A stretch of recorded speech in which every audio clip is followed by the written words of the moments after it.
વડોદરા મહાનગરપાલિકામાં ભરતી કરવામાં આવેલ 59 જેટલા આસિસ્ટન્ટ એન્જિનિયર તથા એડિશનલ આસિસ્ટન્ટ એન્જિનિયરોને મેયર તથા અન્ય પદાધિકારીઓના હસ્તે નિમણૂક પત્ર એનાયત કરવામાં આવ્યા હતા.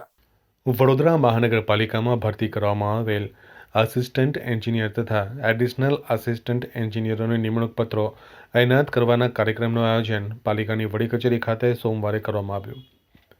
આ કાર્યક્રમ પ્રસંગે મેયર પિંકીબેન સોની, સ્ટેન્ડિંગ કમિટીના ચેરમેન ડોક્ટર શીતલ મિસ્ત્રી, મ્યુનિસિપલ કમિશનર દિલીપ રાણા સહિત પદાધિકારીઓ ઉપસ્થિત રહ્યા હતા અને તેમના હસ્તે 59 જેટલા આસિસ્ટન્ટ એન્જિનિયર અને એડિશનલ આસિસ્ટન્ટ એન્જિનિયરોને નિમણૂક પત્રો એનાયત કરવામાં આવ્યા હતા. જો કે આ કાર્યક્રમ નિર્ધારિત સમય કરતાં મોડો શરૂ થયો હતો અને પ્રથમ દિવસથી જ નવા નિમણૂક પામેલ એન્જિનિયરોને સરકારી તંત્રમાં કઈ રીતે કામ કરવું તેની શીખ મળી ગઈ હતી. મેયર પિંકીબેન સોનીએ જણાવ્યું હતું કે પાલિકા દ્વારા વર્ષ 2021માં જે ભરતી માટેની જાહેરાત કરવામાં આવી હતી તેની આજ રોજ 59 જેટલા લોકોને ભરતીપત્ર એટલે કે નિમણૂક પત્ર એનાયત કરવાના કાર્યક્રમનું આયોજન કરવામાં આવ્યું હતું.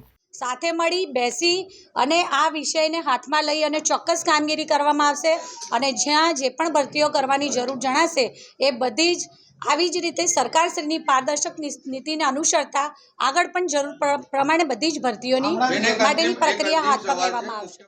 એટલે કઈ રીતે એમિકેબલી સોલ્યુશન આવે એ દિશામાં કોર્પોરેશન આગળ વધી રહી છે. 1992ની ભરતી છે. આજે 30 વર્ષ કરતાં પણ વધારેનો સમય થઈ ગયો છે અને આજ સુધી સોલ્યુશન નથી આવ્યું, પણ તેમ છતાં અમે આ વર્ષે એનું સોલ્યુશન લાવવા માટે કમિટીનું નિર્માણ કરેલું છે. સબજ્યુડિશિયલ મેટર છે, બધા પાસાનો અભ્યાસ કરી એમાં એક મેચ્યોર નિર્ણય લેવામાં આવશે. એટલે અમે એમને એ જ કીધું છે કે જે એમિકેબલ સોલ્યુશન આવશે એ આપશો. અમે લેખિતમાં અત્યારે કોઈ બાંયધરી એમાં આપી શકીએ નહીં.